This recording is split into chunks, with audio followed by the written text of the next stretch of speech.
Hello, fellow retro gamers. Welcome back to the channel. Today, we'll be looking at Sonic 3D Blast for the Sega Genesis and Saturn. Released in 1996, Sonic 3D Blast is an isometric platform game and was the last Sonic game released for Genesis. While this game was developed by Traveler's Tales, it was actually conceived by Sonic Team. The gameplay is actually based on another Sega game called Flicky, where you gather chirps and safely deliver them to an exit. As Sonic, your job is to rescue a bird-like species known as Flickies, who are trapped in badniks. Like in most Sonic games, defeating the badnik releases the Flickies. Now levels are sectioned off into different segments. After you've rescued 5 Flickies, you bring them to the goal, and it unlocks a new segment of the level. This style of gameplay worked well on the original Flicky, and it continues to work well in Sonic 3D Blast.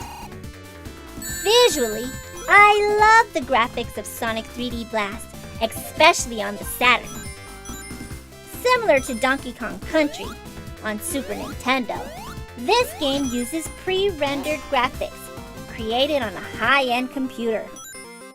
So visually, the Saturn port looks similar to that of the Genesis. However, Traveler's Tales added a texture to the tiles and included special effects such as fog. Even with today's video games and consoles, I love looking at Sonic 3D Blast. It's still a beautiful game. The Genesis and Saturn versions of Sonic 3D Blast have different musical scores.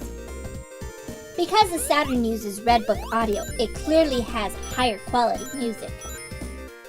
The chiptunes of Genesis are nothing to laugh at. Both consoles have memorable scores. I have the music for Sonic 3D Blast on my playlist and listen to its tunes even today. While gameplay is fun for this game, the biggest issue is the controls. No matter how long I've played, I can't get used to the controls. Sonic runs too fast for the isometric view. And he moves too slow going up hills. John Burton, who has a YouTube channel called Game Hut, was the main programmer for Sonic 3D Blast. Recently, John Burton made a director's cut of this game and retooled some elements of the controls. Personally, I think the game needs an auto-targeting system. It can be difficult to hit enemies. To me, everything about this game is perfect, except for the controls. If you do invest time in this game, play the Saturn version. Speaking of the Saturn version, when Sega canceled Sonic Extreme, they requested a Saturn port. Traveler's Tales was able to port the game in just a few months. That's it for this episode.